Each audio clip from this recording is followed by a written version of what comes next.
Alain Escada m'a demandé de lui raconter mon parcours, c'est-à-dire comment je suis passée de chrétienne à gauchiste, de gauchiste à trotskiste et enfin trotskiste. Oui. Je ne l'ai jamais vraiment été, mais disons que j'ai fait un bout de chemin avec des trotskistes.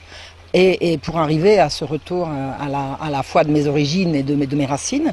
Donc j'ai eu plaisir à lui en parler au cours de cet entretien. Ensuite, il m'a demandé de raconter mon parcours historique, alors politique d'une part, familial politique d'une part, mais également historique et l'histoire un peu de mon engagement actuel.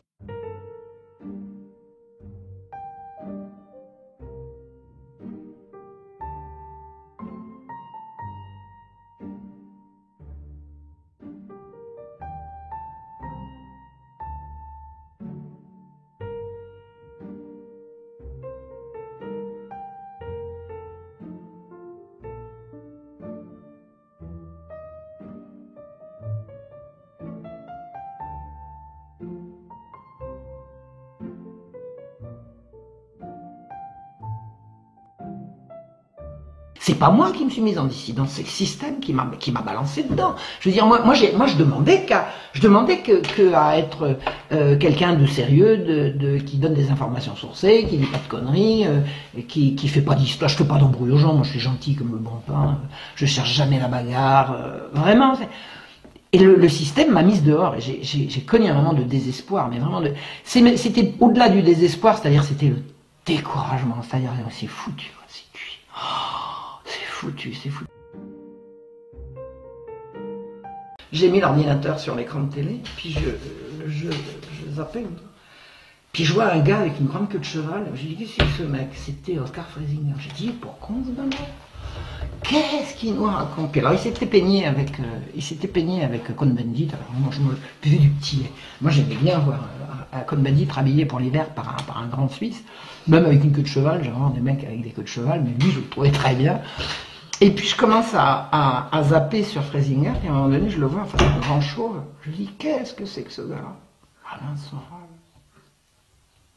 Ça me disait vaguement quelque chose, mais très très très vaguement. Puis je commence, alors je laisse le zapping Freisinger et je commence à zapper sur Soral. Je lui dis, lui, c'est lui. Je lui ai écrit, je lui ai dit, là ça va marcher. Puis voilà, je ne me suis pas trompé. J'espère qu'il n'a pas l'impression de s'être trompé aussi. J'étais sûr que ce gars-là allait me promouvoir. Et j'ai bien senti qu'il n'avait pas une vie facile. Mais moi, la mienne, elle n'était pas facile non plus. Mais c'est pas la même chose, c'est-à-dire que moi, j'ai été mise à la marge et lui, il a été marginalisé. C'est pas la même chose. Lui était dans le système et il en a été exclu. Donc lui, il a des relations avec tous ces gens-là que je n'ai jamais eu. Moi, le système qui m'oppresse, il n'a absolument ni nom ni visage. C'est une nébuleuse totalement dans le... Lui, il les connaît, hein, les noms et les... Moi, je ne veux pas les connaître. Hein. Moi, je veux pas les connaître. J'ai pas envie de me battre contre eux. Moi, je me bats pour la vérité. Je me bats pas contre ces gens-là. J'ai pas 5 minutes de ma vie à donner à me battre contre ces gens-là. Voilà. Moi, je me bats pour la vérité. Alors, c'est eux qui se battent contre moi.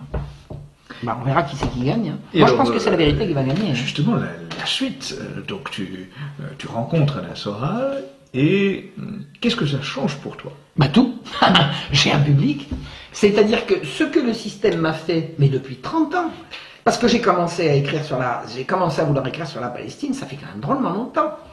Donc ça fait 30 ans que le système m'interdit d'atteindre mon public. C'est-à-dire que je suis une femme qui écrit, dont tout le monde dit qu'elle écrit bien, mais que personne ne lit, et brusquement j'ai des lecteurs, brusquement je suis invité à des...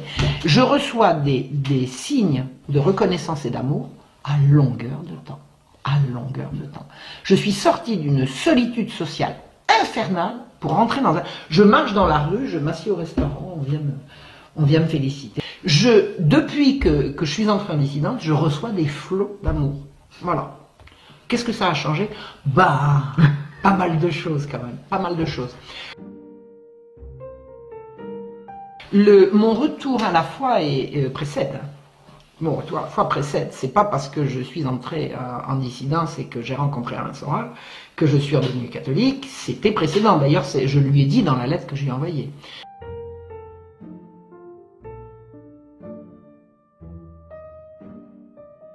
Qu'attends-tu de la dissidence aujourd'hui? Qu'elle continue à... La dissidence est là pour ouvrir les voies de la vérité. La vérité est tellement, la vérité sur ce qui s'est passé, la vérité sur ce qui se passe, la vérité sur ce qu'il y a derrière, la vérité sur tout ce qu'on nous cache, est tellement maltraitée que toutes les forces doivent être mises en branle pour qu'elles puissent passer. Ensuite, advienne que pourra. Quand j'étais au kibbutz, que j'avais commencé à apprendre l'arabe, c'est-à-dire que j'étais encore au kibbutz un jour par semaine et le reste du temps, je passais de village arabe en village arabe. J'avais appris des bribes d'arabe pendant 2-3 mois dans un cours, et ensuite je m'étais jeté à corps perdu dans la recherche de la vérité concernant les Palestiniens. Donc pendant une période, c'était en 1987, je me souviens, c'était avant l'intifada. J'avais une petite voiture de location et j'étais donc au fait de ce qui se passait chez les Palestiniens, mais j'étais toujours au kibbutz, j'étais toujours avec des gens que j'aimais par-dessus tout.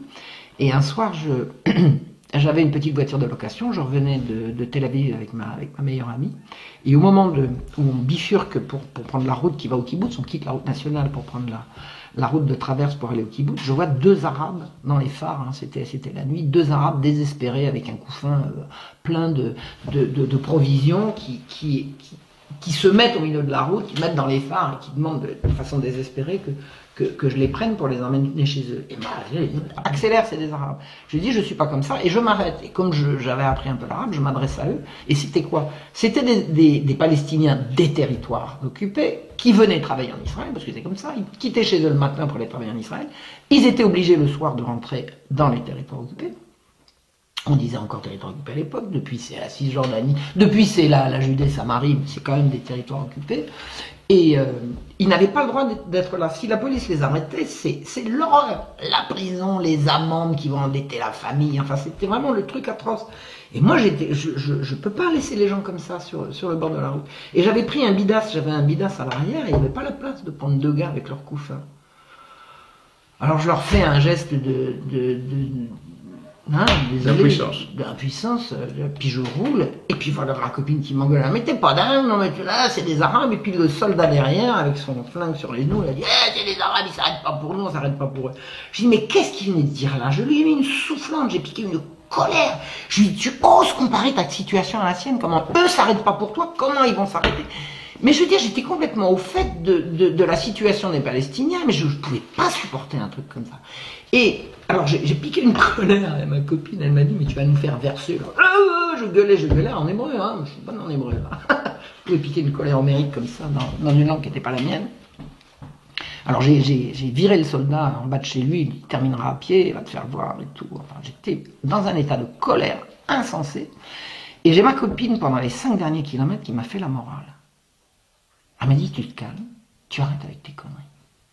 On te connaît depuis 10 ans, maintenant tu es en train de tourner mal, tu dis n'importe quoi, les Arabes, d'accord, mais d'abord, regarde, t'es décolleté, on prend pas des mecs comme ça. Elle m'a fait une morale, mais vraiment, elle a dit maintenant tu redescends sur terre. Hein. Alors, j'ai eu le sentiment d'être la grande hystérique, connasse, la grande hystérique qui veut changer le monde alors que... Mais je me suis culpabilisé, je suis arrivé chez moi, je suis arrivé dans ma chambre, je suis arrivé au kibbutz, elle m'avait dégonflé. Et elle m'a dit, écoute, tu vas pas changer le monde, hein, t'arrêtes maintenant, tu vas te coucher, t'arrêtes, tu redeviens la Marion qu'on aimait, d'accord? Bon, j'arrive dans ma chambre, non, j'y retourne. C'était pas moi. Je suis retourné. Je peux pas. J'ai compris que je pouvais pas.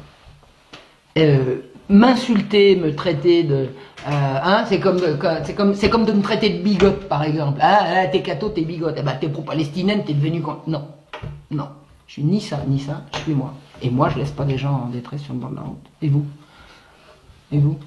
hein? Bon. Des gens normaux font pas ça. C'est anormal de laisser les gens dans une situation comme ça. Ça ne se fait pas. Je les ai ramenés chez eux. Hein. Ils étaient toujours là, les pauvres. Oh là là. Alors, j'ai eu les bénédictions d'Allah pour 3 générations derrière moi. Oh là là. J'ai fait 70 km quand même pour les ramener chez eux. Heureusement que j'avais de l'essence. Il n'aurait pas fallu que j'arrive dans une station-service avec 2 Arabes à l'arrière. Oh là là là, c'est épouvantable. Et c'était avant l'intifada, hein, c'était encore calme, hein, c'était avant l'intifada. C'était avant qu'ils débarquent avec leur truc sur Gaza. C'était encore, je peux pas dire que c'était cool, parce que c'était vraiment atroce, mais c'est devenu bien pire maintenant.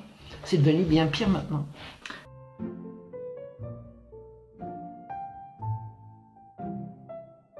Qu'est-ce que la dissidence selon toi? La dissidence, c'est de refuser d'aller à l'abattoir avec le troupeau, quoi. On voyait des moutons qui se dirigeaient vers un précipice, et puis un mouton qui disait pardon. C'est ça les dissidents. Non. Nous c'est. Je pense que la dissidence, c'est une forme d'avant-garde. Je pense pas que les gens de la dissidence aujourd'hui ni ne prendront le pouvoir, ni ne renverseront quoi que ce soit, mais ils auront été les éclaireurs. Je pense que ni le but, ni le destin de la dissidence, c'est de prendre le pouvoir. Ça sera pas eux, ça sera pas nous. Le pouvoir actuel est satanique, il va falloir à un moment donné qu'il tombe. Ce qu'il y aura après, je ne sais pas. Et je peux pas dire je m'en fous, mais presque, quoi. C'est pas mon propos de le chercher, de le déterminer, ni de savoir comment il faut faire pour le renverser. C'est pas moi qui vais le renverser. Mais j'aurais certainement contribué. Donc la dissidence, c'est une espèce d'avant-garde. Puis c'est des gens qui prennent des coups. Moi je vois Soral, les coups qu'il prend, c'est quand même gratiné. C'est gratiné. C'est fou. Qu'est-ce qu'il prend.